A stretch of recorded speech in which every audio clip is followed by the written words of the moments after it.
오늘 우리에게 주시는 하나님의 말씀은 로마서 14장 1절에서 12절까지의 말씀입니다.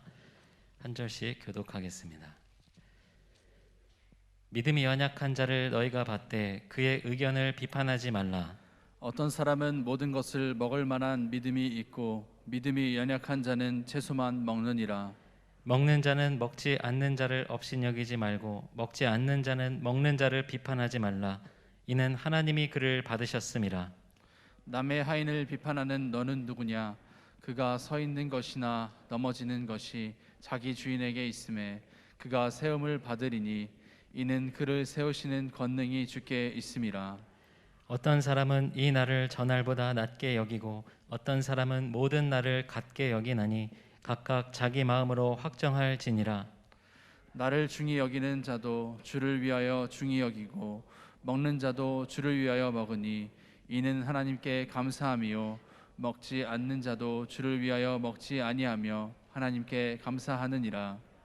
우리 중에 누구든지 자기를 위하여 사는 자가 없고 자기를 위하여 죽는 자도 없도다.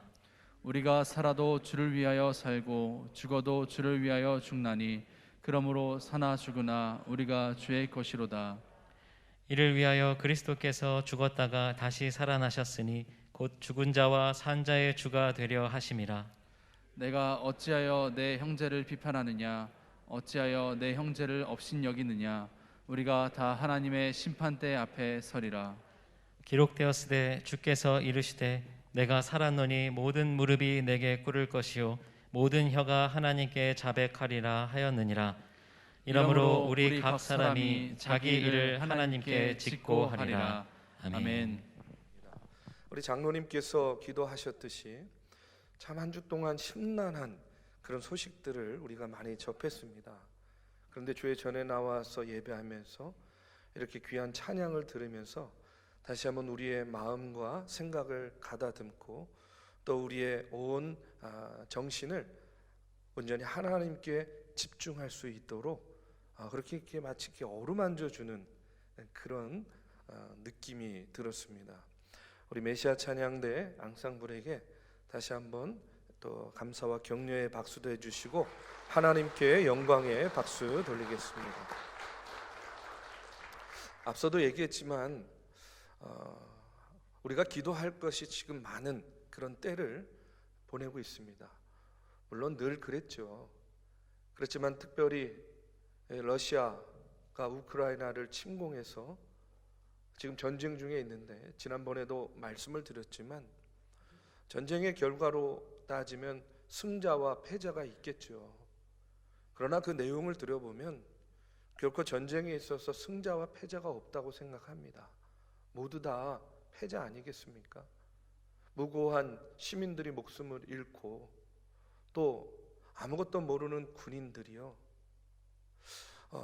전쟁에 동원돼서 또 그 무고한 생명들을 잃게 되는 그런 전쟁의 모습들 우리 너무나도 잘 알고 있지 않습니까? 우리 장로님 기도하신 것처럼 지구촌 반대편에서 일어나고 있는 일이지만 속히 저 러시아의 그 침공이 종식되고 전쟁의 소문이 끝날 수 있도록 그곳에 평화가 깃들 수 있도록 여러분 기도해 주시기를 바랍니다. 오미크론 바이러스가요 이제는 거의 우리 일상의 바로 옆에 자리 잡고 있는 것 같습니다. 제 주변에도 또 저희 성도들 가운데서도 확진의 소식들이 여러 군데에서 들리고 있습니다. 여러분 또 위에서 기도해 주시기를 바랍니다. 바람과 같이 지나가게 하여 주시옵소서. 육신의 질병, 건강으로 인해서 바이러스로 인해서 어려움 당하지 않게 지켜 주시옵소서. 여러분 기도해 주시기 바라고요. 이제 대선이 3일 앞으로 다가왔습니다. 여러분 마음의 결심들 다 하고 계시죠? 아직도 정하지 못하신 분들이 있으세요? 자, 저는요 늘 기도합니다. 하나님께서 예배해 놓으신 위대한 지도자를 세워 주시옵소서. 여러분 기도하시기 바랍니다. 하나님께서 친히 인간에게만 맡겨두지 마시고 이 역사의 개입하여 주시어서 하나님의 사람을 세워주시고 이 나라 이 민족이 다시 새 힘을 얻고 새롭게 도약할 수 있는 그런 위대한 지도자를 세워주시옵소서.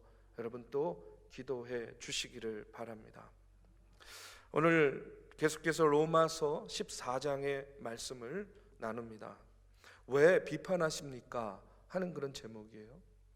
여러분, 우리는 예수 그리스도의 가르침을 받고 사는 사람들인 줄로 믿습니다.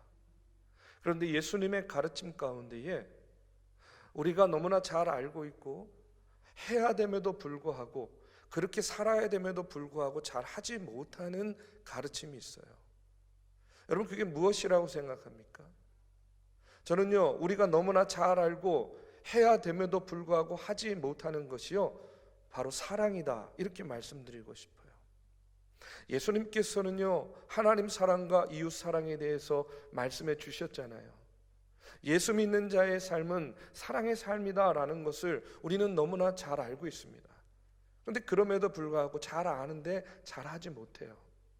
그런데 반대로 예수님의 가르침 중에 하지 말아야 됨에도 불구하고 너무나 쉽게 하는 일이 있어요. 그것이 뭡니까? 하지 말아야 되는데, 하지 말아야 될 것을 너무나 잘 아는데 우리의 삶 가운데 너무 쉽게 범하는 것, 바로 그것은 비판이라고 생각합니다. 남을 비판하고 정죄하는 일, 하지 말라는데 우리는 너무나 쉽게 하고 있어요. 여러분, 요즘 사회적으로 큰 문제가 되는 것들이 여러 가지가 있겠지만 특별히 인터넷과 SNS, 소셜 미디어가 이제 발달을 하면서 어떤 문제가 커지고 있냐면 인터넷이나 SNS에 악성 댓글을 다는 거예요. 그걸 악플러라 그러잖아요. 악성 댓글로 비방합니다. 그것뿐만 아니라 상대방의 의사는 전혀 고려하지 않고 일방적으로 원치 않는 악성 문자를 보내서 참 괴롭게 만드는 그런 일들을 너무나 쉽게 하고 있어요. 연예인이나 유명인들, 이런 사람들이요, 이런 악성 댓글, 이런 문자들 때문에 너무나 많은 고통을 겪고 있고, 어떤 사람들은요 그것을 견디다 못해서 우울증에 걸리기도 하고, 심지어는요 목숨을 끊는 일들이 늘 잊을만 하면요 계속해서 여러분 언론이나 보도를 통해서 우리에게 전해지고 있는 것을 보게 돼요. 앞서도 말씀을 드렸지만 이 나라의 대통령을 뽑는 선거, 또 국회의원을 다시 뽑는 보궐선거가 이제 여러분 3일 앞으로 다가왔습니다. 어느 선거나 그렇듯이요, 항상 선거의 과정을 보면 어떻게 합니까? 상대방의 흠이나 약점을 과장해요. 그리고 아니고 아니면 말고 하는 그런 식의 네거티브 선거전이 펼쳐지는 것을 보게 돼요. 그런데 언론에 누가 어땠대더라 하는 그런 기사가 딱 올라가면요, 그 밑에 뭐가 달립니까? 댓글이 달려요. 근데 그 댓글을 보면 뭐 이제 자기가 지지하는 후보를 지지하거나 반대하는 의견을 다를 수 있죠, 당연히.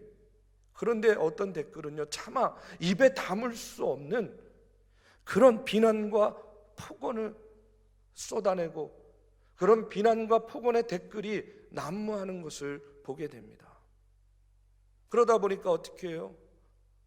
하지 말라고 해도 멈추지 않으니까 이제는 연예인들도 어떻게 대처합니까? 그런 댓글들 모아가지고 세상 법정에 고소하는 거예요. 그런 고소가 벌어지고 있는 것을 보게 돼요. 그런데 그렇게 남을 막무가내로 비판하고 악플을 달고 문자를 보내는 그런 사람들일수록 어떤 특징이 있냐면, 반대로 자신이 그런 일을 당하고 반대로 자신이 그런 문자를 받고 비난을 받게 되면 오히려 더 못 견뎌 하는 것을 보게 돼요. 못 견뎌 합니다. 왜 그렇습니까? 그 이유는 남을 비판하는 일에만 열중했지, 비판받는 일이 얼마나 고통스러운 일인지에 대해서 본인이 모르고 있기 때문에 그래요. 그러다가 자신이 그 일을 당하게 되면 못 견뎌하는 겁니다. 여러분, 그런데 우리가 이 땅에 신앙인으로 살면서 특별히 우리가 세상 사람들과 같이 이렇게 하면 안 되는 이유가 있어요. 그 이유는 뭐냐면 우리가 잘 알듯이 예수님께서 마태복음 7장의 말씀에 보면 1절에서 3절에 보면 이렇게 분명히 말씀하고 있습니다. 비판을 받지 아니하려거든 비판하지 말라. 너희가 비판하는 그 비판으로 너희가 비판을 받을 것이요 너희가 헤아리는 그 헤아림으로 너희가 헤아림을 받을 것이니라. 어찌하여 형제의 눈 속에 있는 티름 보고 내 눈 속에 있는 들보는 깨닫지 못하느냐. 여러분, 예수님께서는 이렇게 말씀하셨습니다. 오늘 본문 말씀 10절에도 보면 바울은요 이렇게 이야기합니다. 네가 어찌하여 내 형제를 비판하느냐, 어찌하여 내 형제를 업신여기느냐. 우리가 다 하나님의 심판대 앞에 서리라 하고 이렇게 말씀하고 있어요. 무슨 말씀입니까? 여러분, 남을 비판하는 사람은 반드시 자신이 그 비판한 것으로 심판받게 된다는 겁니다. 세상 법정에서 심판받는 것이 아니라 결국에는요 하나님 앞에 섰을 때에, 여러분, 우리는요 하나님 앞에 단독자로 서는 거 아니겠습니까? 누구랑 같이 갈 수 없어요. 같이 설 수 없어요. 우리는 하나님 앞에 단독자로 섭니다. 그 단독자로 섰을 때에 어떻게 돼요? 하나님께 심판을 받게 된다는 거예요. 오늘 비판하지 말라 말씀하는 이 바울은요 바로 이와 같은 예수님의 가르침, 이와 같은 사실을요 누구보다도 잘 알고 있었어요. 그렇기 때문에 사도 바울은요 신약 성경에서 그가 이야기하는 말씀들을 보면 특히 바울 서신에 분별이라는 말하고 판단이라는 단어가 여러 번 나옵니다. 여러분, 이 분별과 판단이라는 말이 비슷한 말인 것 같은데요 전혀 그 의미가 달라요. 분별이라는 말이 생산적인 의미를 갖고 있다면 판단은요 대단히 파괴적인 뜻을 가지고 있는 그런 말이에요. 그렇기 때문에 성경은 분별은 하라 하고 가르치고요 판단은 하지 말라 이렇게 가르치고 있는 겁니다. 그 차이가 무엇이냐? 한 신학자는요 이 분별이라는 단어의 뜻을 정의하면서 이렇게 이야기합니다. 우리가 어떤 사람의 행동에 대해서 그가 그렇게 행동할 수밖에 없었던 원인을 여러 가지로 분석하고 연구해 보는 것이 바로 분별이라는 거예요. 그렇게 분별을 하다 보면 결과가 어떻게 되느냐? 상대방을 이해하게 된다는 거예요. 쉽게 말하면 이런 거예요. 아니, 왜 저 사람이 저렇게 말할까? 왜 저 사람이 저렇게 행동할까? 이것을요 한번 깊이 생각을 해보는 겁니다. 그 이유를 분별하다 보면 어떻게 돼요? 그 상대방을 이해할 수 있게 된다는 거예요. 그런데 반대로 판단은요 어떤 사람의 한두 가지 외적인 행동에 근거해서 그 사람의 인간됨에 관해서 쉽게 결론을 내리고 속단하는 것을 판단이라고 이야기합니다. 그럼 어떻게 되겠어요? 그 결과는요 상대방을 비난하거나 정죄할 수밖에 없는 것이죠. 그래서 사도 바울은 오늘 본문에서 뭐라고 이야기합니까? 비판하지 말고 판단하지 말라는 거예요. 그런데 사도 바울이 이렇게 말하는 이유가 있었습니다. 그것은 뭐냐면 초대교회, 당시의 초대교회에 분쟁이 일어났어요. 그런데 그 분쟁의 원인이 무엇이었냐면 고기를 먹어도 되느냐 먹으면 안 되느냐, 쉽게 말해서 고기 분쟁이었습니다. 고기 분쟁. 왜 이것이 분쟁이 되었냐 하면 당시에 유통되는 모든 고기는 우상에게 제물로 바쳐진 것이었기 때문에 그래요. 우상에게 제물로 드렸던 고기를 먹는 일이 불경하다 이렇게 생각한 사람들은 자신들의 믿음의 순수함을 지켜나가기 위해서 고기를 먹지 않고 오늘 말씀에 나오는 것과 같이 채소만 먹는 이들이 있었어요. 저도 어렸을 때 고모네하고 한 집에서 살았던 적이 있습니다. 그런데 저희 고모님은요 교회도 다녔지만 제사도 드렸어요. 예전에는 그런 가정들이 많이 있었습니다. 교회 다니지만 또 여전히 제사도 드려요. 그런데 제사가 끝나면 고모네 식구들이요, 뭐 제사를 위해서 준비했던 고기, 뭐 전, 과일 막 이런 거 이제 나눠 먹는 거예요. 그런데 저희 어머니께서는요, 제사 음식은 절대 먹으면 안 된다 해가지고 곁에도 못 가게 했어요. 혹시라도 먹어봐 하고 얻어먹을까 봐. 어린 마음에는요, 먹고 싶었겠습니까? 아니겠습니까?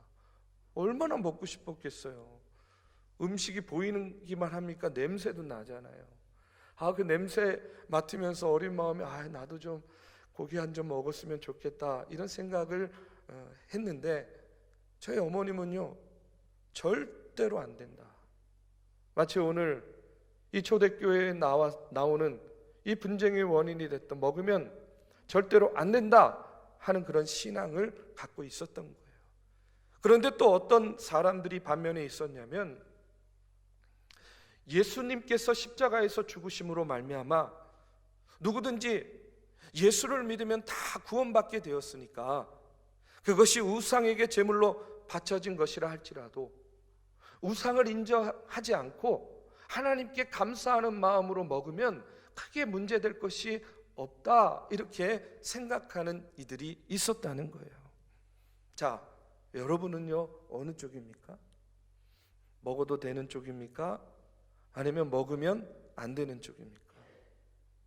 아마 각자의 신앙에 따라서 그 신앙의 결심과 결단들이 다 다를 것이다, 이렇게 생각을 해요. 그런데 여러분, 성경의 문맥을 읽어보면 바울의 입장은 어느 쪽이었냐면 후자의 입장이었던 것 같아요. 너의 믿음에 영향을 주지 않는다면 그것을 먹어도 괜찮다 하는 그런 마음이었습니다. 그런데 여러분, 바울은요, 하나님의 생각을 또 이야기합니다. 하나님의 입장은 뭐냐? 결국 하나님께서는요, 그 두 입장을 다 인정하신다는 그런 말씀이에요.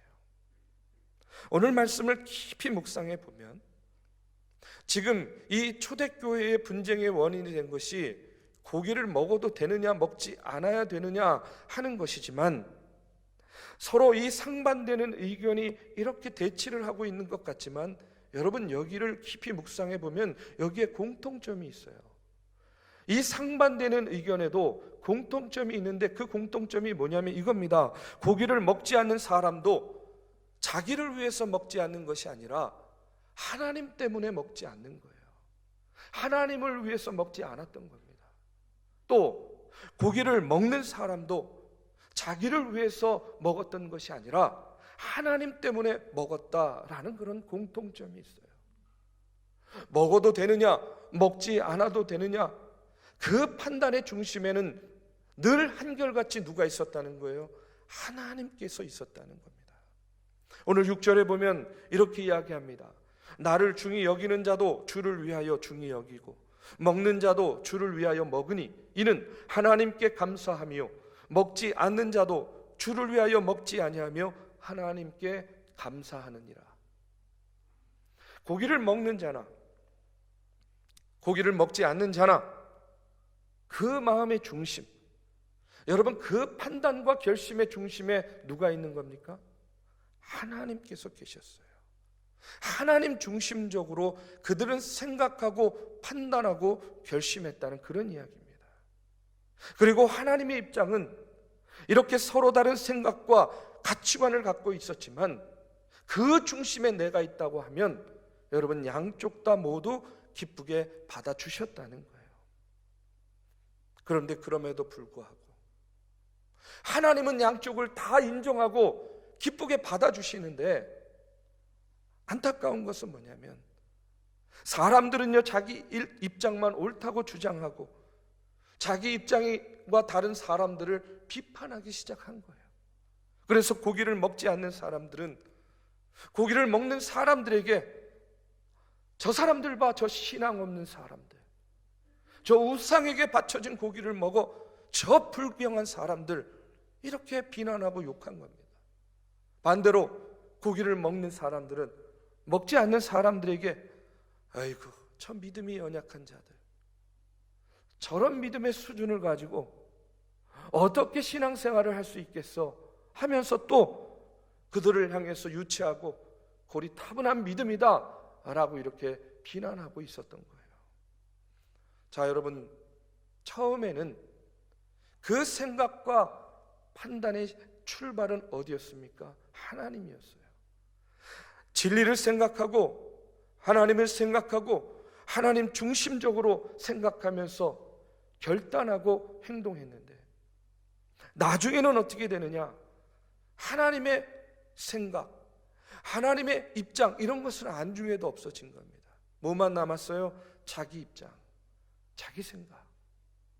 그래서 사물과 사람을 자기 생각과 자기 입장으로만 판단하는 그런 오류를 범하게 되었다는 거예요. 그런데 여러분, 이것이 무서운 것이 뭐냐면 이것이 바로 사탄이 노리는 전략입니다. 자기도 모르는 사이에 생각과 입장의 주체가 바뀐 거예요. 누구로? 하나님에서 나로. 그렇게 되어버렸습니다. 그렇게 되면 어떻게 돼요? 자기도 모르게 신앙으로 시작했는데 불신앙으로 끝나는 경우가 많아요.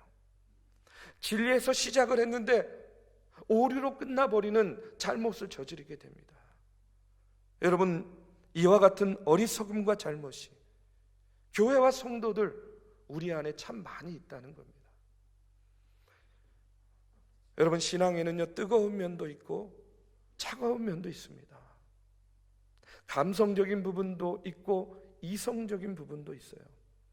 그래서 감리교를 창시한 존 웨슬리는요, 감리교의 4대 지표를 이야기하면서 뭐라고 얘기했습니까?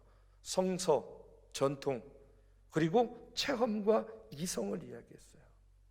여러분, 이 체험과 이성이라는 것이 대단히 상충되는 그런 개념과 감정 아니겠습니까? 그러나 이 두 가지가 중요하다는 거예요. 이 두 가지가 밸런스를 잘 이뤄야만 건강한 신앙생활, 성화의 과정으로 나아갈 수 있다 하는 것이 바로 웨슬리의 신학이요, 이 감리교 신학입니다. 가슴은 뜨거워야 되고 머리는 차가워야 된다는 거예요. 그런데 우리는요, 그것을 알지만 그 밸런스를 유지하는 게 굉장히 어렵잖아요. 그렇기 때문에 어떤 사람들은 감정에 치우치고 감성적인 신앙생활을 하기도 하고, 또 어떤 분들은요, 이성적으로 냉철한 그런 신앙생활에 더 힘을 쏟기도 하죠. 그렇기 때문에 우리에게 필요한 것은 뭐냐면 서로를 비판하고 정죄하는 것이 아니에요. 그렇게 다르기 때문에 우리에게 필요한 것은 인정하는 것이 필요하다는 겁니다. 내가 뜨겁게 예수를 믿는 사람은, 여러분, 예리한 이성을 가지고 예수 믿는 사람들을 통해서 나에게 필요한 부분이 저런 부분이겠구나 하는 것을 인정하고 배우는 거예요. 또 냉철한 이성을 가지고 예수 믿는 그런 분들은, 뜨겁게 예수를 믿는 그런 분들을 통해서 나에게 부족하고 나에게 필요한 그런 모습이 또 저런 모습이구나 하는 것을 배우고 인정하면 되는 겁니다. 그런데 여러분, 오늘 우리도 이 초대교회에 나오는 이 분쟁과 비슷해요. 뭐가 비슷합니까? 뜨거운 사람들은요, 이성적으로 신앙하는 사람들을 뭐라고 이야기해요? 차갑다라고 이야기해요. 잘못됐다라고 이야기합니다. 또 이성적으로 신앙생활 하시는 분들은, 뜨겁게 신앙생활 하시는 분들을요, 뭘 신앙생활 하면서 저렇게 유별나게 시끄럽게 마치 광신도와 같이 저렇게 신앙생활 할 필요가 뭐가 있어? 이러면서 비난한다는 거예요. 그런데 그것은 다 결국은요, 자기의 입장에서 생각하고 판단하는 겁니다. 하나님은 양쪽 다를 기쁘게 받으셨다라는 사실을 우리가 기억해야 돼요. 오늘 3절의 말씀에 보면 비판하지 말라, 이는 하나님이 그를 받으셨음이라. 4절의 말씀에도 그를 세우는 권능이 주께 있음이라 하고 말씀합니다. 우리가 비판하지 말고 오히려 서로를 인정해 줘야 되는 이유가 뭐냐면, 그 모든 판단의 주권이 누구에게 있다는 거예요? 하나님께 있다는 겁니다. 저와 여러분이 서로를 향한 저지가 되면 안 돼요. 심판자가 되지 말라는 겁니다. 그 심판의 주권은 누구에게만 있느냐? 하나님께 있다는 거예요. 그래서 바울은요 7절의 말씀에서 이렇게 이야기합니다. 우리 중에 누구든지 자기를 위하여 사는 자가 없고 자기를 위하여 죽는 자도 없도다.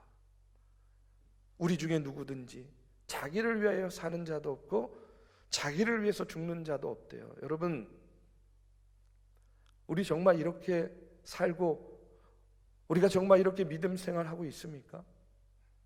저는요 이 말씀을 묵상하면서 참 저 자신에게요 똑같이 물었어요. 지금 너는 지금 네가 살고 있는 이유와 목적, 그것이 무엇인가? 그 목적이 어디에 있고 누구를 위해서 살고 있는가? 내 자신인가? 하나님인가? 이렇게 스스로 물을 때에 자신 있게 하나님만 위해서 살고 있다, 이렇게 고백하기가 너무 부끄러운 거예요. 사랑하는 우리 믿음의 성도 여러분, 여러분은 어떻습니까? 여러분은 누굴 위해서 살고 무엇을 위해서 목숨을 내놓을 수 있냐는 겁니다. 지금 이렇게 바울이 이야기하고 있는 초대교회 성도들은요 정말로 이렇게 살았어요. 초대교회 교인들은 모두 다 주를 위해서 사는 사람들이었지 자기를 위해서 사는 사람들이 아니었다는 겁니다. 그 힘이 초대교회의 능력이 됐어요. 그 힘이 초대교회의 힘이 되었던 겁니다. 그런데 과연 요즘 우리들의 교회는 어떠합니까? 솔직히 말하면 과연 우리 중에 주를 위해서 누가 살고 있고 또한 우리 중에 과연 누가 주를 위해서 죽을 수 있는지 저부터도 자신이 없어요. 그렇기 때문에 오늘 이 말씀을 대하면서 부끄러울 수밖에 없습니다. 오늘날 많은 교인들이요 하나님을 위해서 살지 않습니다. 자기 자신을 위해서 살아요. 먹어도 자기를 위해서 먹고 먹지 않아도 자기를 위해서 먹지 않는 거죠. 요즘 우리는 사나 죽으나 다 하나님의 것이 아니라 사는 것도 죽는 것도 다 내 것이 되어버렸습니다. 우리가 하나님의 것이 아니라 하나님이 우리의 것이에요. 여러분, 그런 정신으로 그런 마음으로 오늘 우리가 예수를 믿고 있지 않냐는 겁니다. 그렇기 때문에 요즘 우리들은 먹어도 문제가 되고 먹지 않아도 문제가 되는 그런 세상, 그런 삶을 오늘 우리가 살고 있습니다. 여러분 잘 보십시오. 초대교회는요 지금 고기를 먹는 것이 옳으냐 그르냐 하는 그런 정도의 문제를 가지고 다툼과 분쟁이 일어났어요. 여러분 지금 오늘 우리의 시각으로 보면 얼마나 유치한 겁니까?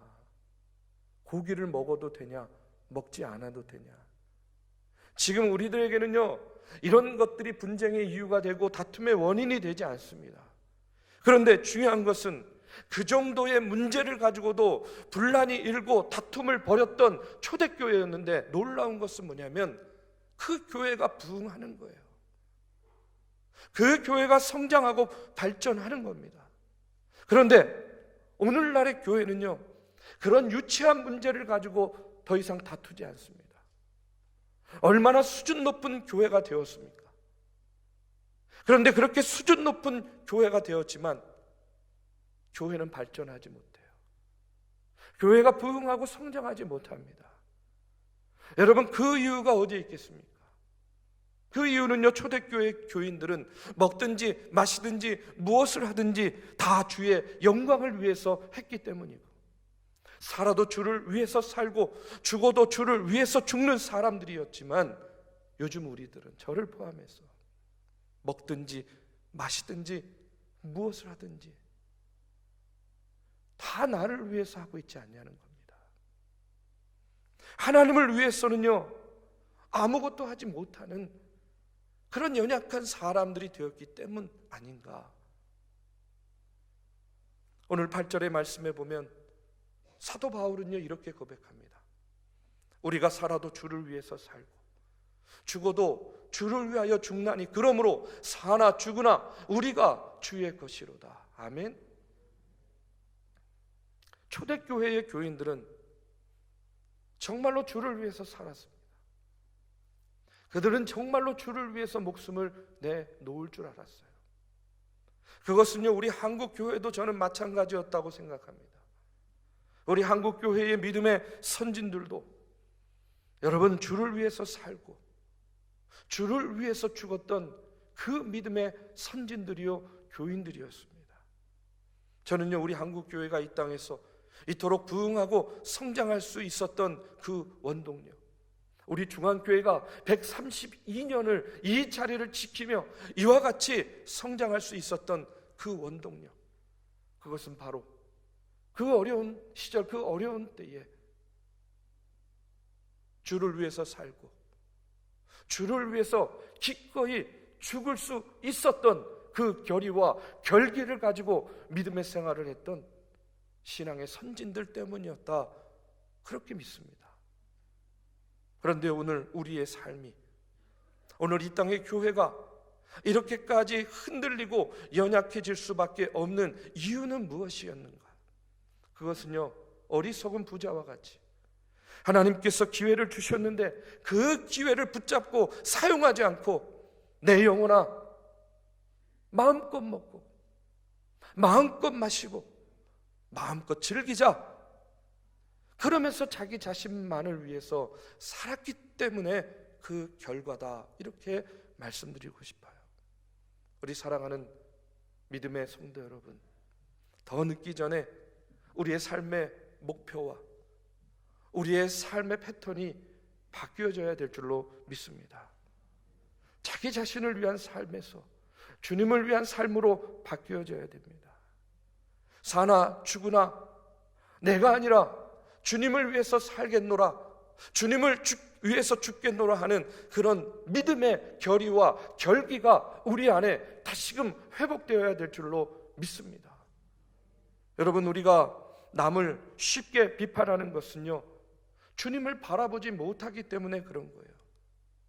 예수님은요, 내가 비판하는 그 사람을 위해서도 십자가에서 피를 쏟고 죽으시고 돌아가셨습니다. 예수님께서는요, 내가 비판하는 그 사람 안에도 계십니다. 그런데 우리가 그 주님을 바라보면서 어찌 그 사람을 비판할 수 있겠냐는 거예요. 교회는요, 비판으로 세워지는 것이 아니라 용서와 사랑으로 세워지는 공동체인 줄로 믿습니다. 저는 우리 중앙교회가 여러분 용서와 사랑으로 정말로 하나님 보시기에 미쁘신 교회, 사랑의 교제가 넘치며 따뜻한 교회가 되기를 주님의 이름으로 축복합니다. 그래서 우리 중앙교회가 우리 중에 누구든지 자기를 위해서 사는 자가 없고 자기를 위해서 죽는 자도 없다, 자신 있게 고백하고 자랑할 수 있는 교회와 성도들로 가득 차기를 주님의 이름으로 축복합니다.